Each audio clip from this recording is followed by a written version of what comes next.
please listen to this so you don't make the same mistakes I did and lose that person. I wasn't sweating. That was just pussy juice. Just trailing. Just sliming that machine up. No, let's respond something mean.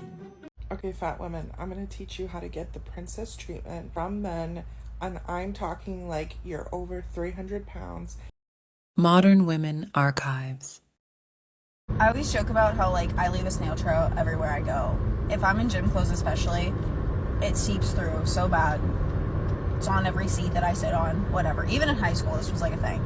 But I knew it was really bad when today at Pilates, we were sitting on the reformer, and we were doing like little swimming things, and I touched down, and when I stood back up into a like more standing position, my instructor like jokingly was like, I got you guys sweating on that reformer, especially you, meaning me.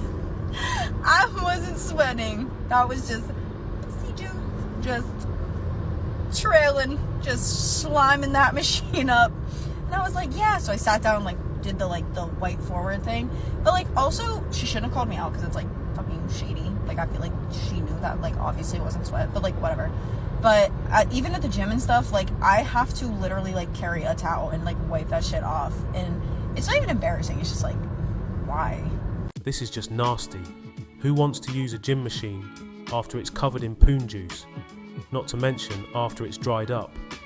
This is not as uncommon as you think it is. The correct term is called a coregasm. It typically happens during an intense core workout, specifically when engaging the abs and pelvic floor muscles. So if you want to avoid using a stain machine, make sure you bring some hydrochloric acid to get rid of the stains and wear a gas mask for the smell. Nasty. So today was giving bare fucking minimum. Good morning, good morning. I didn't reply with an emoji because like, why would I? Yeah. Why? How are we feeling? I called him. He doesn't pick up. I say, call me. He goes, hold up, baby girl. Talking to my man. He's telling me something. I'm like, okay, very dry. 11:58. He responds 1:38. Shit was a long combo. I didn't want to respond. Still right doesn't away. call you back. Still doesn't call me back. Okay. So then I call me. He doesn't call me. And they're like, you never call me back. It's so annoying. 2:44. Responds at 8:20. I legit still hasn't called me. You guys. What are you doing? What am I doing right now? Nothing. You're not responding. No. It's done. No, let's respond something mean. No. What am I doing right now? Not you. We're analyzing. Every time she said for him to call, he gave a reason why he couldn't. What did she do? Negate everything he was saying. She ignored the fact he was talking to his friend. She ignored the fact he said he was busy all day. So like usual, women don't want to understand anything from the man's perspective. It's just me from her side. Switch the roles around. If he negated the fact she was talking to her friend and was busy all day, he would be seen as a narcissist who was trying to control her by telling her to call constantly. He would be seen as a simp. I'll say it once and I'll say it again. Women are not the kind, understanding, caring, compassionate gender any longer. Facts. If you are in a relationship with someone who you want to be with forever, then please listen to this so you don't make the same mistakes I did and lose that person. No relationship is perfect. Every relationship has its problems, its fights, its issues, and sometimes those are problems that are recurring that have just never been resolved. But like, listen to this. If you guys are fighting and you can't figure out like why you can't get on the same page, then this is what you do. Take your feelings and the way you feel you've been hurt and take that and shove it aside. This is not about you right now. Chances are somehow you've hurt your partner too, and they want you to hear them and you want them to hear you. So you have to put your feelings aside and you have to actually put yourself into their head.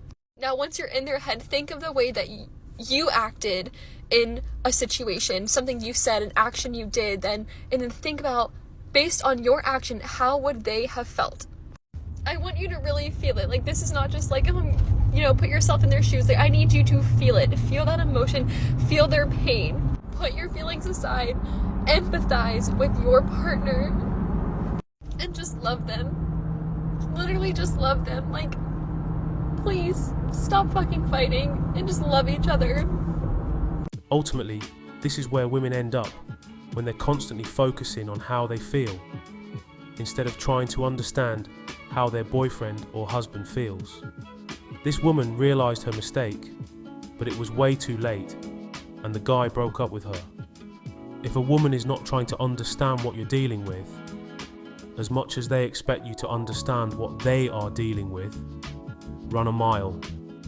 Nothing is worse than being blamed for everything while they take accountability for absolutely nothing. They're not worth the hassle. You can say that again. Okay, fat women, I'm gonna teach you how to get the princess treatment from men, and I'm talking like you're over 300 pounds and men are treating you like gold. I have been flown out. I have been wined and dined. I've had very respectful conversations. I get flowers regularly. I'm not gonna lie to you. This takes time. It takes patience, understanding. You want a quick fix? This is probably not the video for you. I tell them I like flowers. I like flowers regularly. Flowers make me feel blah, blah, blah. I love gifts. I love when someone thought of me and blah, blah, blah, blah. Like, I tell them exactly what I want. And here's the thing. Some of them are going to do it just in the beginning, just to like get your attention or whatever. But usually the mask comes off at some point and you'll know whether it's like within their character to be this way. I saw something the other day that said toxic men are always looking to see what they can get from you, and like healthy men are always looking to see how they can serve you. And I feel like that is spot on. I also don't expect that every man that approaches me is going to be my type or the kind of man that I like, because I'm very picky. So basically, the way how she gets princess treatment is to find desperate simps who will treat her with gifts and flowers. And she avoids the high-value men who would not look twice at her. She describes the men who want to serve her as healthy men, more like unhealthy idiots. They're utterly fooled. When a man wants to get married, he's only getting married truly for one reason. The men can work and provide for themselves. He does not necessarily need you to cook, clean, and have sex, because he can get sex from multiple women. A lot of them can cook and clean. Their mother taught them, or they can pay someone to get it. The culture is telling them these women do not get married. So why would a man go past what the culture is telling him and choose to have a wife? It's for one real simple reason. Because with a wife, you can now have love, you can now have nurturing, you can have support, you can have affection. This is what he can't get from a roommate. So if that is not what you're leading with your relationships with men, is love, support, nurturing, and respect, this is why your husband is now pulling away, because in the beginning you gave him those things. But as you got into the relationship, you got bitter, you got resentful, you start seeing his flaws, start counting that against him, you start measuring him against other men, and now you're pulling back on the love, the affection, and the nurturing. This is so true. It's not necessarily the cooking or the cleaning that is more important for the man. It's the affection, support, and nurturing. It's easy to buy all the other things, but you can't buy somebody who truly loves and cares about you. Once modern women understand this, they will get further with men in relationships. But unless they stop listening to horrible dating advice from single women, they will get nowhere. You got that right.